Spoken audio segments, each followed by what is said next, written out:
I'll just do a brief introduction to sort of what we're going to talk about this evening, and then we can introduce ourselves, and then we'll jump into the conversation.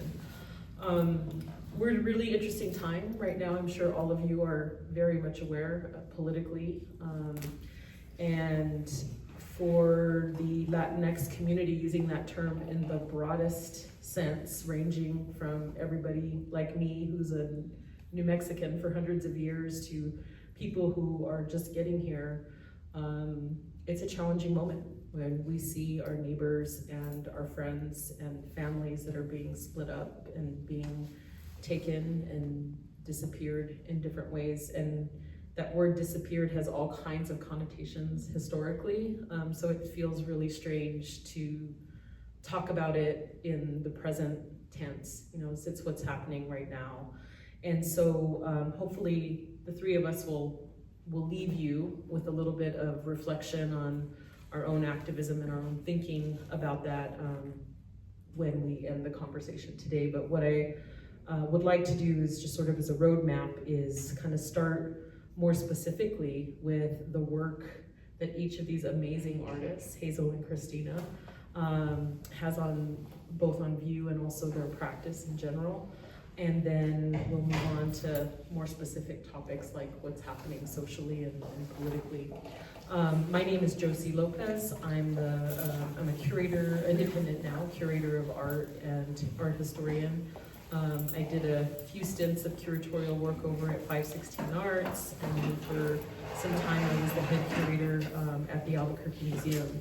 I've had the great pleasure to work with a variety of contemporary artists that are navigating a lot of these questions around identity and political borders, thinking about the borderlands specifically, and all of the places in between that we as Latinos, and again, I'm using that in the broadest sense of the term, because maybe we'll talk about that a little bit more through the conversation, as sort of how those identifiers shift and change, and how individuals even claim them in different ways or give them new meaning in different ways. But as Latinos, how we navigate these worlds, whether it's the art world or understand the cultural and political realities. So as a curator, a lot of that work happens through art, and I truly believe, I'm looking at Sherry Kreider because I know she believes this with me, that artists have agency, and art is a form of activism in a lot of ways. And so hopefully we will delve into that in a deeper way as the conversation goes on this evening. So that's enough about me. I'll pass it on to Hazel first. All right. Hello. Hi everyone, thank you so much for coming and for being here today. My name is Hazel batrezchavez. I use they, them pronouns. I am an artist, a curator. I work a lot with the community here in Albuquerque. I'm a part of a collective that's called Fronteristxs. We do a lot of work around migrant justice and the abolishment of the prison industrial complex. Through that collective, I'm a co-director of the Ni de Aquí Ni de Allá art space, which is by the military base over there in Gibson, here.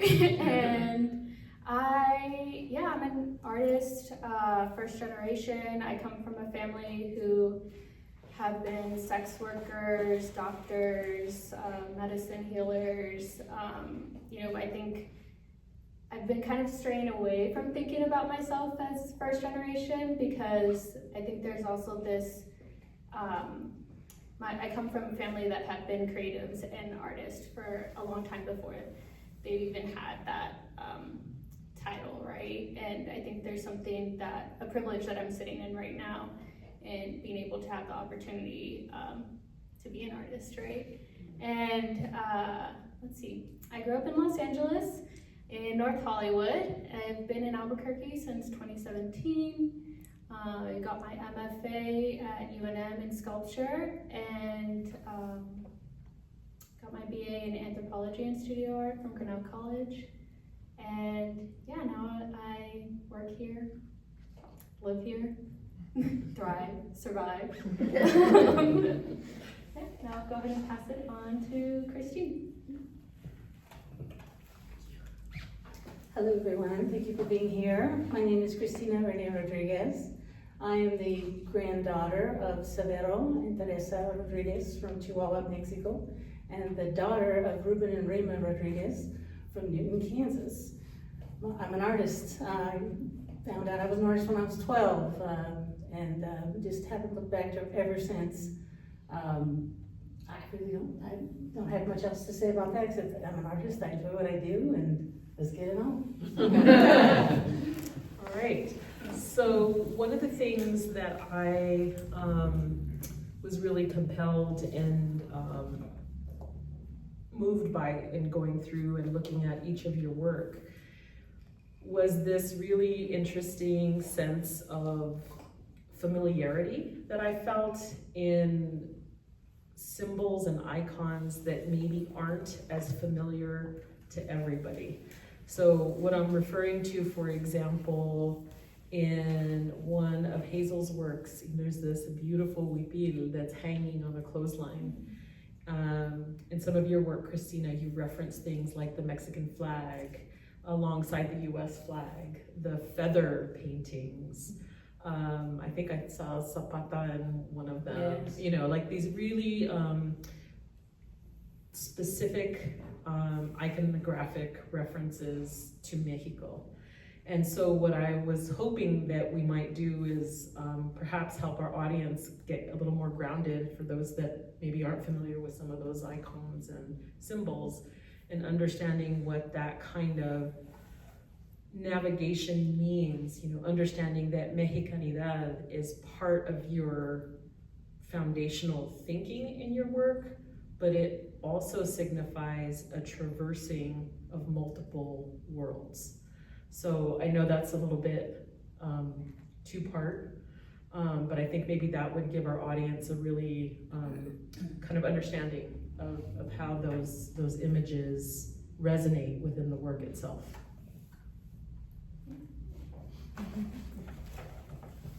Well, I'd like to talk a little bit about how some of these symbols were in my life, why this was in my life. Like the sunstone, for example. There was a sunstone hanging in my house since I was 8 years old. And my father used to talk about it a lot, and about the intelligence that the people we came from had. And this was very important, especially for someone like me, who's they call it neurodivergent now. And so that was, I think, very important for me growing up, and it definitely permeates in through my work. Funny story about that sunstone. My grandma, grandpa, mom, dad, Aunt Phil, myself, and my sister in an avocado green Tornado on the way to Mexico. We find this sunstone. My dad just has to have it. It's huge.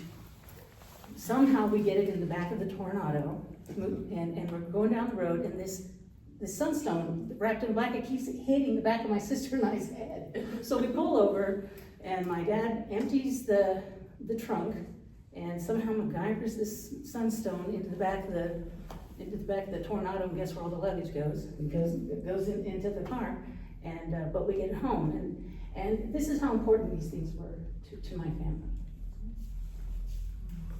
Can you point out the work that's used in? Yes.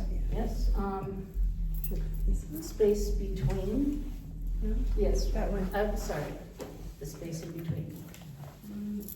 And there's that's a photograph. That's my father and myself in it, and the Mexican flag, which was always in my house as well as the American flag. My father was in the military, in the American military, U.S. Army, but felt the need that both flags were very important. Well, and I think, again, going back to the second part of my question, I think you which is the second part of my question, which is literally your title, right? The spaces Yes. in between. Yes. I mean, can you talk to that a little bit? Well, as a Mexican-American Chicana, there is a space in between you have to navigate. There's a lot of pride in being a Mexican-American. Sometimes that is, especially growing up in Kansas, suppressed, the pressure to assimilate, and maybe not, it's choices that we have to make, and it's difficult choices. So. Okay. Yep. Yeah, I love the question that you're posing, talking about symbolism, talking about identity, and how is it that those things are sort of interweaving and showing up in the work, right? I'm gonna kind of go a little bit in a circle when I'm talking, and I'll come back to those questions, because I think for me, my practice as an artist, I do a lot of textile and embroidery, which is what I'm showing here, but I also do a lot of performance and video and sound installation. And I think for me, when I'm in the process of creating, it really comes down to thinking about concept, process, and material, and then the history of the material, right? And how is it that that's coming forward in the work. And for myself, I think of concept as the personal iconography that's showing up in the work. It's so difficult to say, right, as an artist, because you make the decisions that you make when you're creating, and I think as the viewer, there's stuff that's hidden that you don't always necessarily see, right? For me, the symbolism that's showing up in my work is the number 5. I have 5 siblings, so they're represented in a lot of the embroideries through the 5 fronteristxs, which is the yucca. I also pull from my family's narratives of survival, of a simulation of violence, of trauma, of how is it that these narratives, these stories have influenced my family's migration patterns. And I think a lot about the process when I'm making in the studio, in that it's very intuitive. I rarely ever lay out a textile piece as I'm making it. It's really sort of comes together through the fabrics, through the intention that I'm going into the studio space with. And then there's the material history, right, of embroidery, of textile work that across the Americas has been material of making, of resistance, right? We can think of the zapatistas. We can think of the work that they did with the Black Panthers. And how is it that so much stories of survival are sort of kept and woven into these textile pieces that they've done in the past. And I think identity is really complicated at this time that we're living in. Something that I'm always thinking about constantly is sort of the way we construct identity here in the United States as a verse to the way identity is constructed in the Americas. My family, my paternal side's from El Salvador, my maternal side is from Mexico. And even within visiting those 2 countries, there's very different experiences that I have in navigating those spaces that come down to skin color, that come down to the privilege of being a US citizen, right, in those spaces. So let me go back to my notes. So thinking about, the symbolism and iconography that shows up, it's something that I'm constantly playing with and thinking about, and I hope that comes across in the work. I talked about the fronteristxs, the yuccas, also thinking about sort of what's happening right now and what continues to happen, because I think we often think about like this moment as in like, oh, this is the first time this has happened, right? When it's like there's a history of like violence that's been done to my people that's happened like for centuries now, right? Since the establishment of this country. So I think of that, that's why I think that it's like, I mentioned being like a community, working within the community because, and being an organizer in those spaces, because we see the waves of like the heightened that happens. We have like the George Floyd protest and the hysterectomies that are happening at like detention and ICE centers. And we think of these moments as like, oh, this is this one time when this is happening, right? When it's like, no, this has been going on like forever now. And so yeah, I think of like symbolism, history, material, process, and concept as sort of all being interwoven. in the process of making while I'm doing these textile pieces. And for myself, you know, a lot of these embroidery pieces are built off of like dreams, nightmares of conversations that I've had with family members, with friends, and it's kind of pulling from all these different conversations. So thinking about like, how is it that we're surviving, right? How is it that we're maintaining hope? What are the things that are showing up for us? Yeah, I think that's a couple of things that, you know, this idea that this is not new, you know, is really interesting, is particularly, you know, in the history of New Mexico, if you look back even just a short time, people had signs in their storefront windows that said no Mexicans. You know, when we had, you know, lynchings that were happening across the South in the United States, that was also happening to Mexican people. And so it's really, you know, earlier we were talking about how are these names meaningful, and, you know, Christina was asking me, why do New Mexicans call themselves Spanish? Like, that's so the weirdest thing. And I'm like, I know, right? But part of it is because of those systems that were put in place where you had to assimilate in some way. You had to show your Europeanness because your Mexicanness was not acceptable. And so, and you see this all throughout Latin America as well. For, you know, centuries, people tended to claim their Europeanness while denying their indigeneity. And that's really a tricky question of identity. But what I wanted to come back to really quickly, because I think one of the, I like your 4 legs to your stool there that hold up your practice. But one of the things I think interesting in your work as well, Christina, is the way that you're also thinking about the historical significance of the materials in the way that you're creating your pieces. Do you want to speak a little bit to the, Sure. especially the paper, right? Yes. Oh, it's similar to you. I'm a very intuitive artist. I do a lot of research, thinking, writing, talking to other people, and then I put that away. And then when I'm either photographing or montaging or somehow putting these images together, it is very intuitive. But thinking about Amate paper and the way it has survived in the same way that we have survived,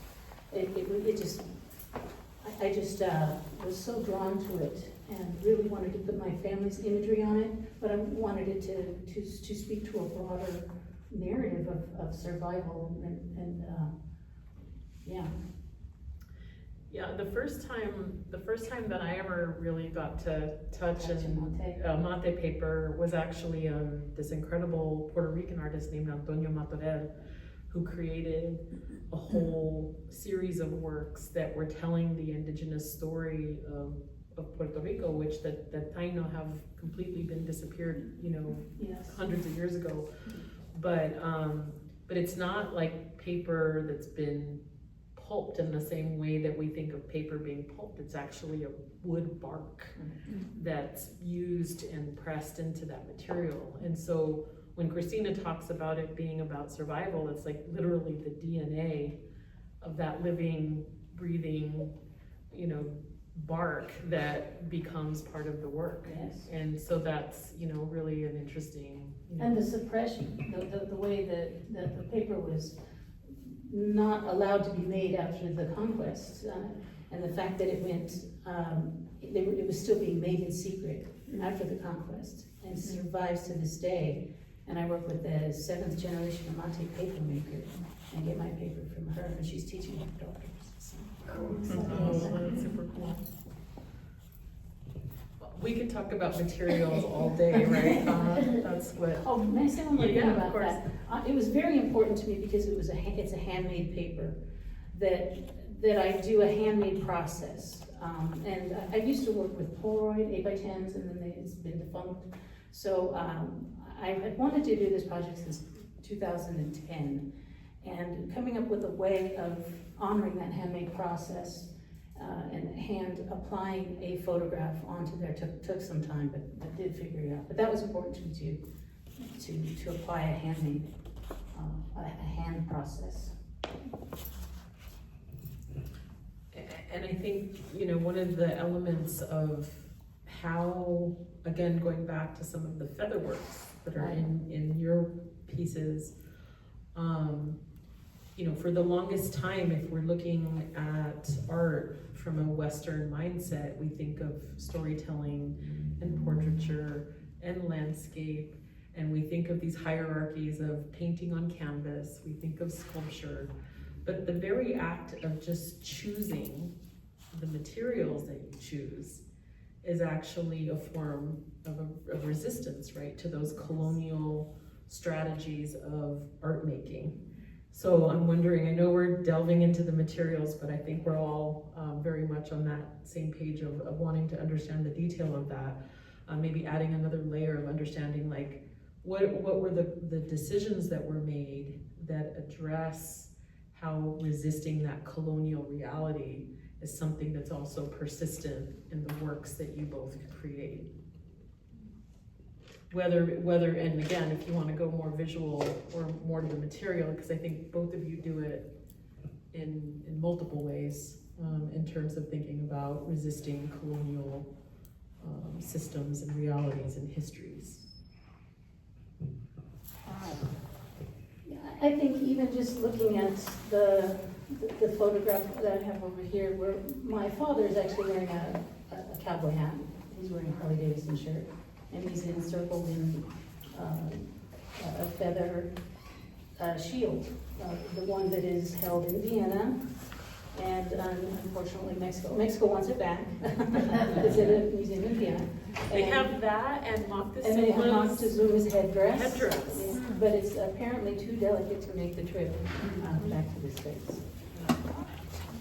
But all of those things that I mentioned that were in that photograph, you speak to identity, you speak to maybe a little bit to colonialism, and also making it your own, and grabbing these things for your own identity, and not letting someone tell you what your identity is. I think that's something we've all had to go through as Latinx, Chicanx people, is an identity forced upon us instead of us creating our own identity, whether it's this percentage of indigenous, this percentage of whatever.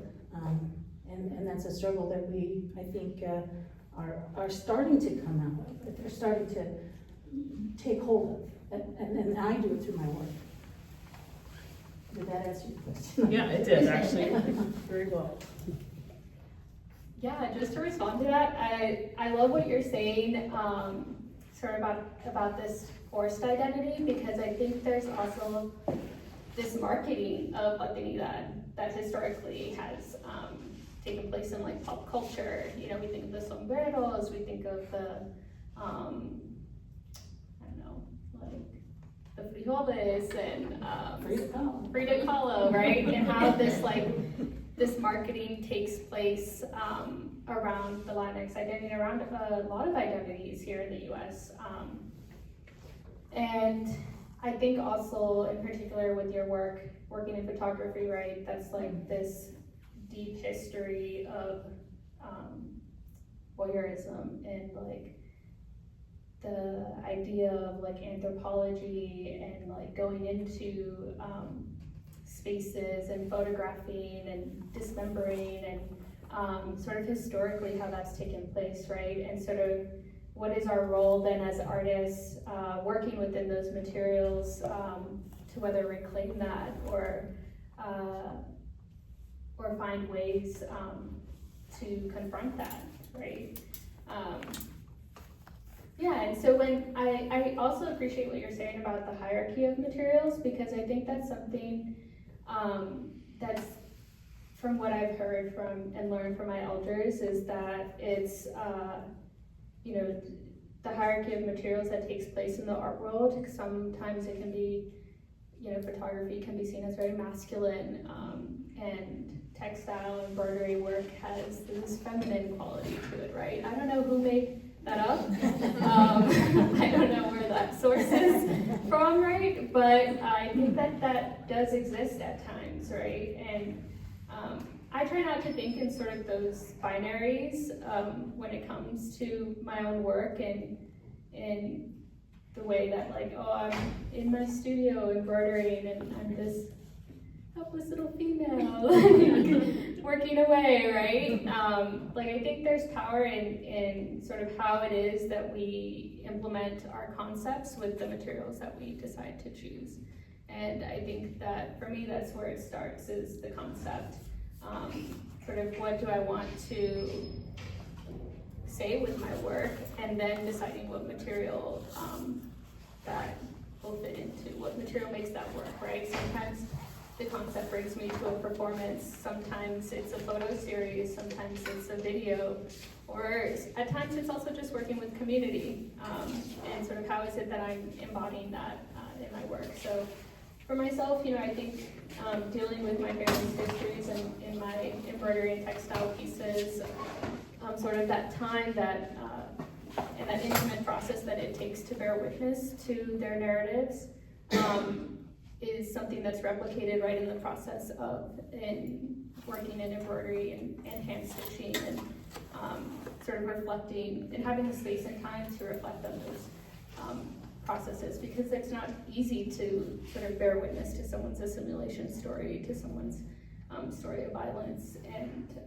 sort of how it is that then has affected me as an individual in the spaces that I navigate. I want to wax a little bit pulling on some of the threads that you just triggered for me, and thinking about Christina's work as well. When I first looked at these, I actually thought that they were some form of printmaking.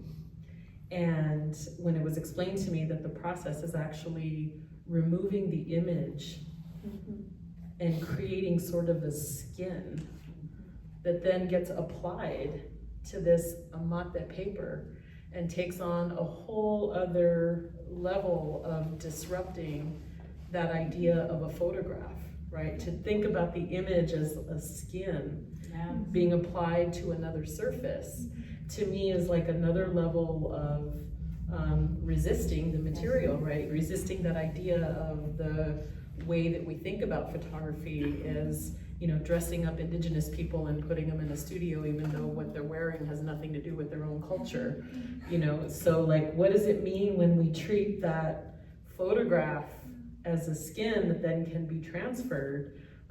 Maybe I'm getting too weird about this, but you I'm so happy you got weird about that. That was, that was very important to me, and also the way some things that I tried didn't drink the material in, the paper didn't drink it in like I wanted it to. I wanted it to sort of mesh in together like that.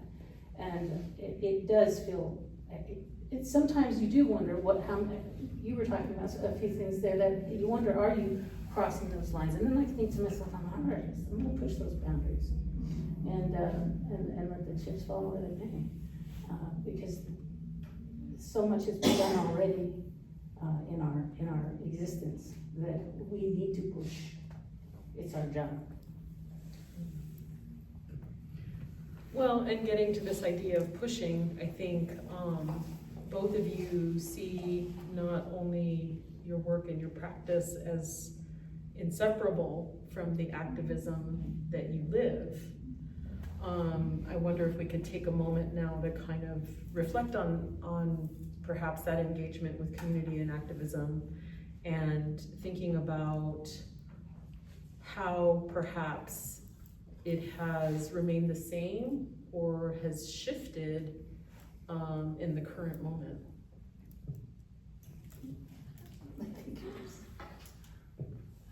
What a heavy question. Am I right? You know, I think that something that I've noticed in the US is just like the idea of checking boxes, right? Whether that's in the census for like accountability, or just like, do you fit into this category to then submit into this show? And I think that when it comes down to identity, I truly believe that we're all in this process of learning and unlearning sort of the histories that we carry individually, through our families, and sort of how it is that we're showing up in the spaces that we need to show up in, and doing that work. And I think that we're all on different journeys when it comes to learning that, right? And unlearning that. And I think that it's a difficult process because it requires a lot of grace when it comes to meeting someone and seeing it like, hey, where are you at with this? And this is where I'm at. And I think that with the material and the work that I'm showing, it's really engaging in that a little bit, you know, and really in that, you know, this process of learning what were the stories that were told to me around my family's migration as a young person, and then sort of now what's the reality of it now as an adult, that things were hidden, right?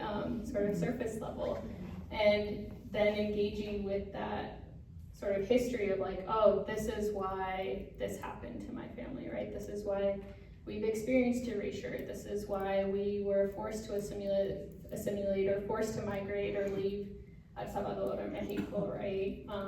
And sort of how it is that those narratives show up in my work.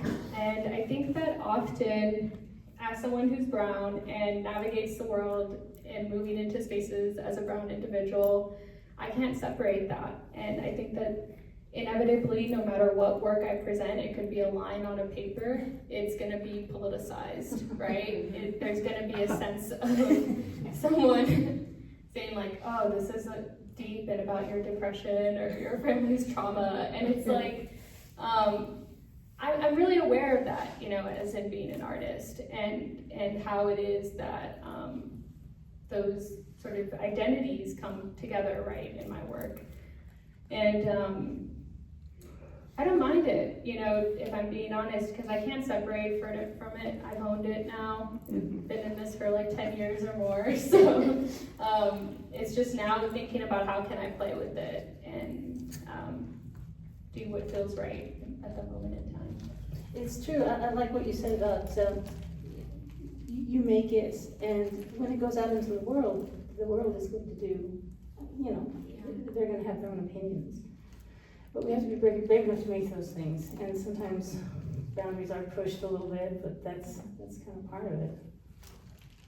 I just though imagine you being able to have a conversation with like the abuelitas about how you stitched it and where you got the material, and like understanding that on a certain level there's that conversation that happens where there is a commonality of identity and history, where you can sort of not be separate from it, but have it be holistically a part of those storytelling, as opposed to having to explain it or defend it or, you know, justify it. And I think that's also part of the worlds that everyone is navigating, right? Is like, where are the spaces that you can find where there is some sense of commonality, even if we don't share the same identity, but an understanding that we're navigating, you know, those multiple worlds in different ways.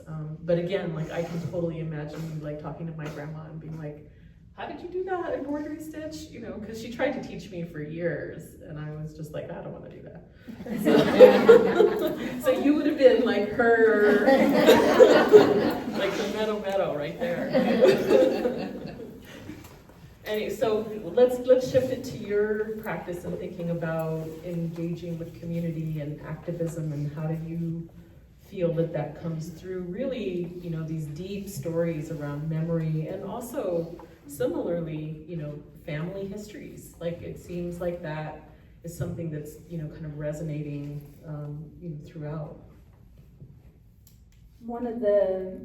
There was a government program that probably everyone, maybe some people are familiar with, horrible name, called Operation Wetback, right? And it feels like we're living through it again. My aunts, I had 8 of them, were always very concerned about my sister and I traveling outside of our town, and we always used to think, you know, we're modern women, come on, Aunt Henry and Henrietta, we're gonna be fine. But now, living through this, I can understand the fear that she was experiencing had nothing to do with maybe we would get lost or something. She was worried about what she had saw happen when she was a young girl. And so these things moved forward into my art practice, this thought of, this having to fight this new fear.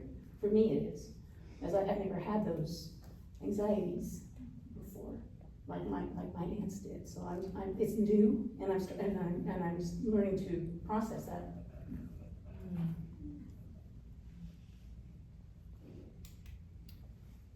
All right, how are we doing on time? You can go for like 20 more minutes, Okay, and then we'll do questions after okay. Thank you. So I think, pulling on that a little bit where, we just talked a little bit about family histories, we talked about materials, we talked a little bit about our own kind of personal identities and the way that becomes intermixed as much as we fight it or don't fight it and accept it or don't accept it. It becomes part of the practice that we continue to develop.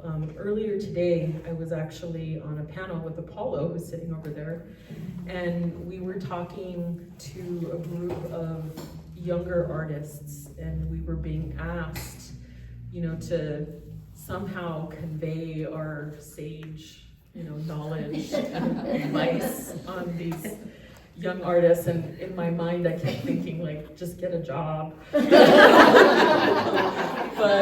because it's hard, right? It's really hard to be a living artist and to navigate all of these kinds of heavy questions that I'm posing to you all, whether it's our politics or our own personal stories or our family's histories that we carry with us.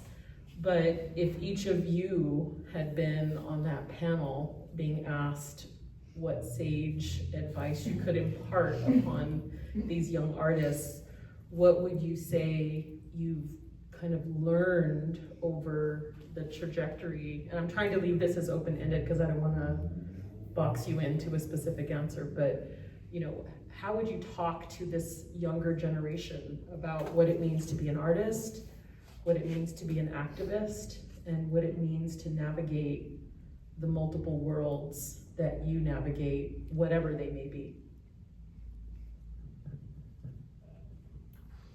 A simple question. I got that question, so I'm not gonna let you off the hook. I think artists, a lot of times, there's a lot of courage involved in being an artist. And you just have to plow forward with your ideas and that space that you get to in that creative space. The world is always going to push back a little bit on that. What was the rest of the question? I'm sorry. So what have you learned over time through your activism and through the different worlds that you have to navigate? Yeah, that's a tough one. I guess through my activism, one of the things I used to do, and it stopped because of COVID, was mentor at-risk girls through photography with cyanotype. It's a type of process, photographic process that's very easy to teach young people. And what I learned from that, and maybe what they learned, I learned that there was such a hunger for it, and to get out there and get yourself into the community and around younger people and showing them these processes. And in that, you develop a trust with these young folks, and they open up to you, and you can teach them just by example. We had shows together in art spaces where they brought their work, and I had my work, and they saw in baby step ways how to be an artist, and that it can be done. Yeah. Thank you. Yes, thank you for that. I think this question is really important because it's actually something that I feel like I'm actually asked quite often, and it's always a difficult question to answer. one thing that I had a mentor tell me a really long time ago was that there is no blueprint for how to be an artist. And I think that really sort of cemented the way I saw myself navigating as an artist, in that everyone's journey is different, everyone's path is different, and unlike, you know, the process, the discipline of becoming a doctor, right? You know, you have your residency and you go to major in biology, and like there's a path, right? And with that artist path, there's so many different journeys you can take, and there is never, you get to define sort of what type of artist you want to be, because there's so many different art worlds out there, and worlds that we're sort of creating and imagining as artists, but then also worlds that we're navigating. You know, we think about the institutional museum, we think about the commercial art gallery, we think about the DIY space, right? And you can decide in which sort of world you want to be in, and which one you want to work towards, right? And so I think that is, that idea of the possibilities of that journey, right, is something that I found really attractive too when I came out to being an artist. I think there's also this like coming out process when you're an artist. You know, being first generation, like my family, my father was being born in El Salvador and my mom in Mexico, like, you know, I came out to them twice as like being bi and then also being an artist, and this like idea of like, oh, you're gonna be an artist, we have no idea what that's gonna look like. We're gonna support you, of course, in whatever way that means, but I bring my dad or my siblings to an art show and they're just kind of like, oh, that's cool. Like, I'm glad, I'm happy about that, right? But then there's also this like conversation that I'm constantly engaging with them about, you know, asking them like, hey, like, is this text, this essay that I'm working on, is this digestible for you, right? Because I want to think about who am I creating the artwork for, right? And I don't want to get boggled down in like art institutional language when I think about I'm making this art about my family and then my family can't even understand what it's about, right? And then that process of collaboration that happens, right? Like my grandmother was the one who taught me how to sew and embroider. And there's like, you know, being a private school kid in my youth and like not being able to afford the LA Trends and going to Goodwill and like figuring how to like sew the clothes to my size, like those were my early collaborations with her, you know, and that at that time when I was working on that, I wasn't thinking about how that was gonna inform, right, like my actual process of making. And I think that also there's this idea of artists living in a vacuum, of that lone wolf, like Leonardo da Vinci studio artists, where it's like, we get our influences and our creativity from like all the spaces that we navigate in the conversations that we have. And at least that's how I feel, you know, like maybe I might not be in my studio in a month, right? But I'm going to art shows, I'm interacting with other artists, you know, I'm still thinking about that process of creation and what that takes. And I think there's also this vulnerability that comes with being an artist. You know, you don't really have a lot of power in how it is that your work is read, how it's digested. I mean, you have some sort of power in being able to decide how you want your work to be written about when you write about your own work, right? And what language you put out there for it.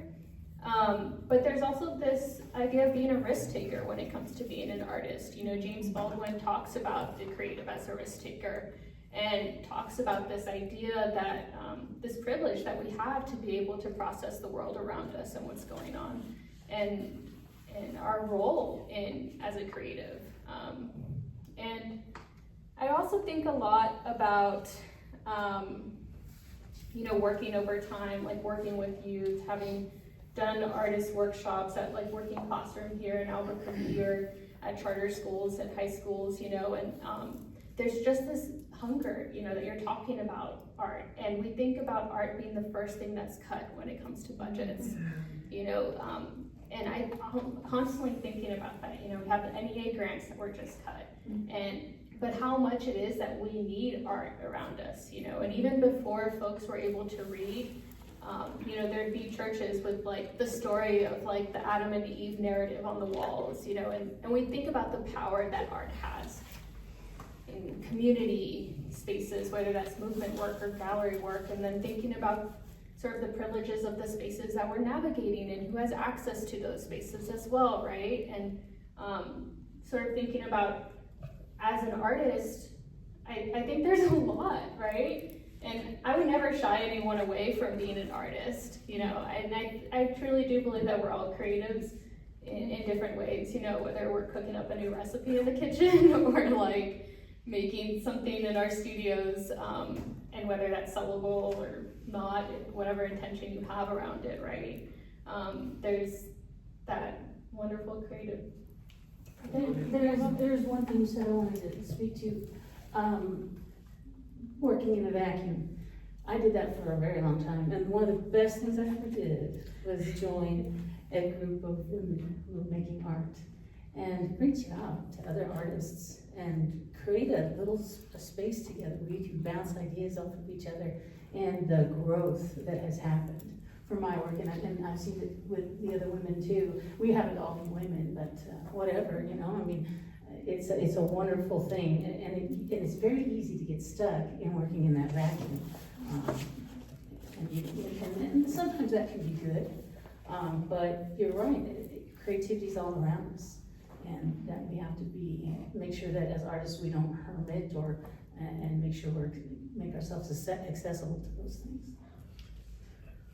I think I'll ask one more question, and then we'll open it up for the audience to ask some questions. One of the things that struck me the most about my experience today is after this panel that Apollo and I were on, there was a Chicano artist who came up to me afterward and said, you know, could you give me some advice on my artist statement? And I was like, well, what do you mean? You know, like, are you having problems writing it, or, you know, what aspect of it? And he said, well, I wrote this statement that I thought was really heartfelt, and he's a Chicano from Texas. And he said, but I did it in my Spanglish, you know, the way we speak, he said, the way we speak, which as a New Mexican, you know what that means. Spanglish is like all over the place. And so he said, but my editor said I had to take out all the Spanish words. And so that was really hard for me, because I think about one of the reasons I didn't grow up speaking Spanish is because my parents were literally beaten in school if they spoke Spanish. And so they didn't want me to have that experience that they had. So it was this realization, right? I was living in that moment of like, oh, wait a minute, our language is getting erased, you know, over and over again. So I tell that story, you know, not as a specific connection to your works, but as a way to ask the question of like, is there something in your work or in your practice that, and I wanted to say to him, like, hold on to that. Like, hold on to it with everything you have, because that's what makes you your authentic self. That's what's gonna resonate in your artwork. Is there something in your practice, in your work, that you will unapologetically hold on to and not compromise based on your experiences and what the worlds that you're navigating at the current moment?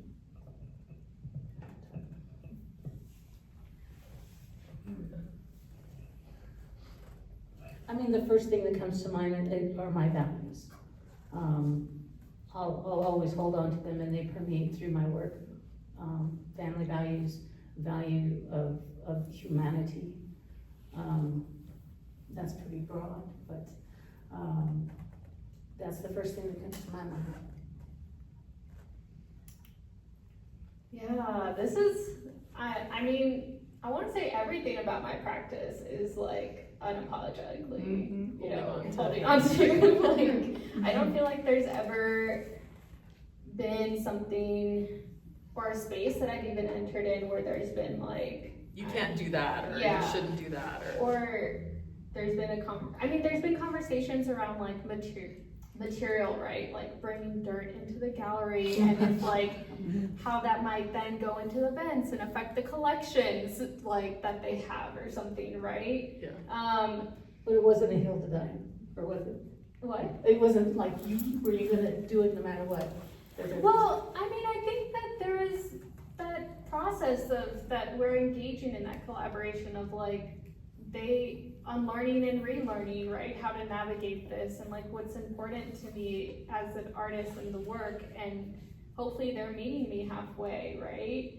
And it's not, hopefully it's not a hierarchical process of like no means no kind of deal, right?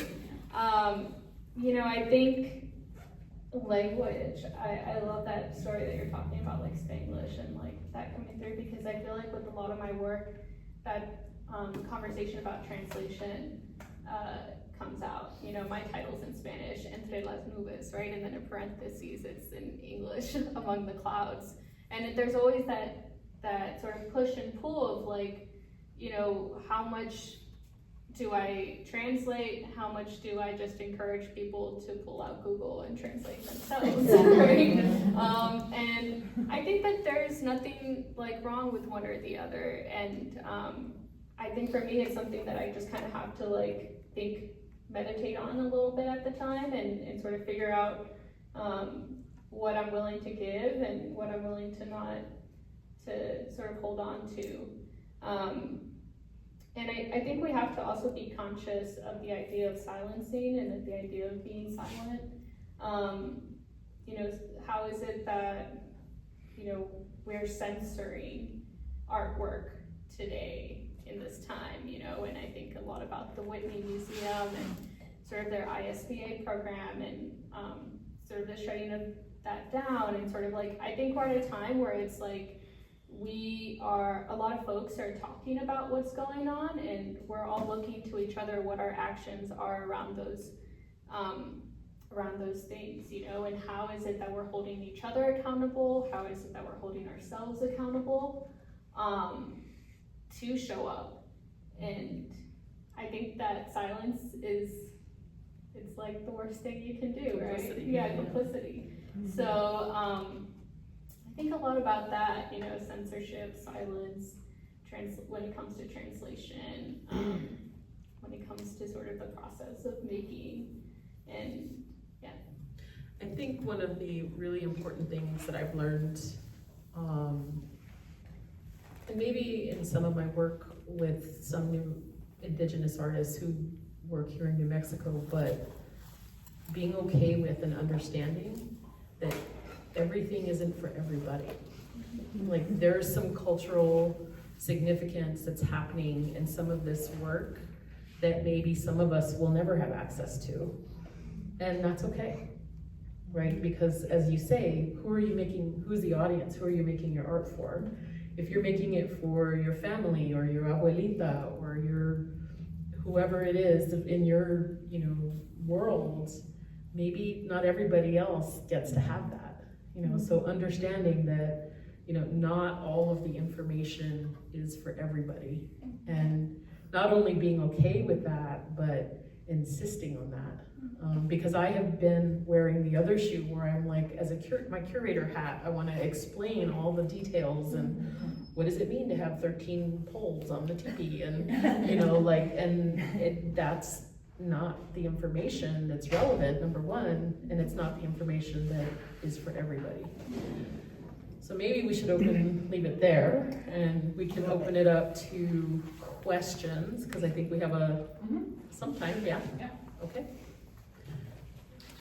Christina, you mentioned that when you were 12, you found your interest in art, and you were in Newton, Kansas, and I just wondered if there was anyone, what was the reception of your art? Was there someone in your school, like maybe you were 7th grade or whatever, that encouraged you, or were you discouraged, or what was that experience? My 6th grade teacher, Phil, put up a slideshow. He was an art teacher, and he put up the usual suspects, Picasso, Monet, but then he put up Walk Through Paradise Garden by W. Gene Smith, and I was hooked. And he was very supportive. My father was also very supportive. I went home that night and said, I want a camera. And he said, wait your birthday. He was very supportive of helping me learn darkroom techniques, and, you know, I'm just setting up the darkroom and just getting me going. Yeah. But I'm mostly autodidacted. I'm a self-taught photographer. And I've had a couple of workshops. I worked, when I went kicking and screaming into digital from analog, I went and had a print workshop with John Paul Gaffney in Maine, and that was very helpful.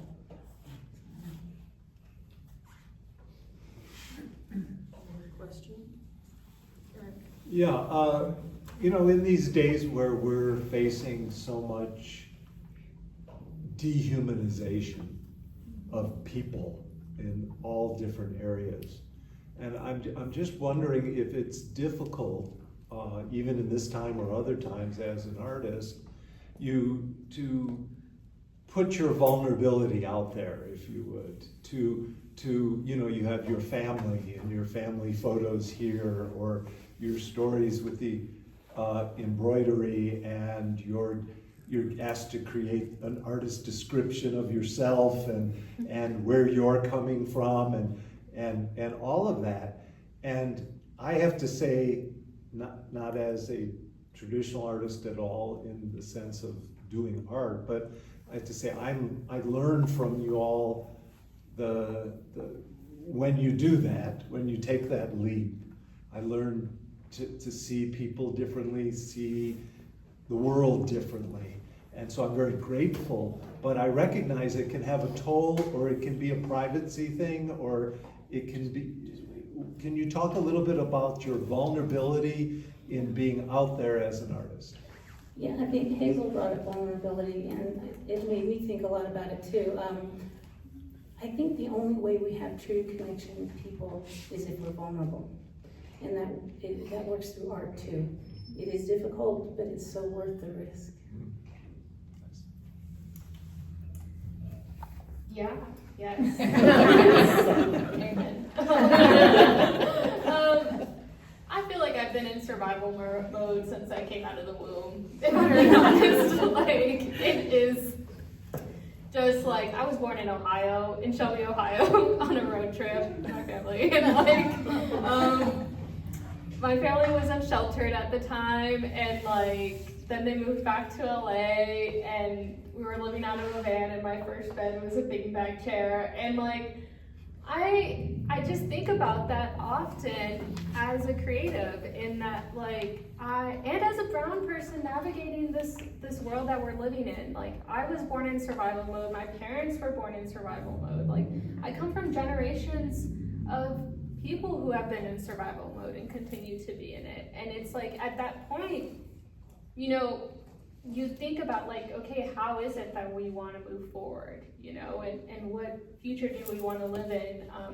I did a collaboration a while ago with an Iranian artist, Babak, and we were done with the performance piece, and he's like, you know, I used to think that I would be alive for the revolution. And he was like, I think at the time like 35, and I was like maybe 23 or something. And I was like thinking about that in my mind, and I was like, oh, that is so powerful to think that, right? To constantly be in that mindset of like, when is this like revolution gonna happen, right? And like to think of this moment of like, I'm gonna be alive for that, right? And it really made me think a lot about our intention as individuals, and sort of what are our accountability, and I've talked about this, our vulnerability. I'll kind of swing back to that, but thinking about like, how is it that we're showing up to spaces? You know, how is it that we're working with youth to pass down our knowledge that we've learned, right? How is it that we then can sort of create the future that we want to live in today, right? Because I think that's also something that's really important. I see that a lot with like panel talks and like sort of let's reimagine, or like our future together, or this is the future, but it's like, no, it's right now, you know, like, and it's how is it that we're showing up at this moment, right? And engaging in the process of learning and unlearning. Like, you know, I think about the Latino vote often, you know, and I think about my relatives that I have like not done the work with them, right? That I've not had those difficult conversations, and I think about how that's my responsibility too, you know, to not just live in the vacuum and be like, oh, we don't have the same views, well then we're not gonna talk, right? Because I get it, sometimes I do wanna be like that, but at the same time, I'm like, hey, this is where the work needs to be done, you know? And when it comes to dehumanization, I feel like that's been going on for brown, black, and indigenous people forever now. Like, so I'm not even gonna go into it, because we can just open up, I don't wanna say open up a textbook, but shit, sometimes that's not even in there either, so We're all in a different stage of decolonizing ourselves. yeah, definitely. And that's where that grace comes in that you were talking about. Yeah, and I think, some of my headspace recently has been working with quite a few artists who are thinking speculatively, right? Not necessarily futuristically, but speculatively, meaning that there isn't a separation between past, present, and future. That time is all connected. Yeah. And if we're not engaging with it, if we're sitting around wondering when the revolution is gonna come, or lamenting about, survival mode for generations, like, we're stuck, right? So it's understanding how all of that is interconnected in different ways through the systems that we live in, whether it's the natural world, whether it's our own created systems, whether it's the political systems, that define our physical worlds. But I think there's so many artists that are willing and easily go into that space of thinking, whereas so many other people in other fields, it's challenging in certain ways because they're tied to whatever it is. So that sense of, like, not necessarily being futurists, but really being open to thinking speculatively. So I think maybe, do we have time for one more question, or that's it? We're good. One more, right, Sally? Yeah. The revolution will not be televised. Please tell me this isn't it. Right here. All right, any other questions? All right, I hope you all will spend some time with these works. Yeah. And again, there's some really beautiful references to Mexico and understanding our own bodies even in different ways. So, spend some time looking, and thank you, Viviette, for Thank you, Josie. pulling this together. Thank you so much, Hazel, and thank you, Christina. I just had to say one thing. This motto paper was passed around, and if it wasn't just part of an image, I could probably still sell it. It's that resilient. So, thank you so much. All right. This is really, really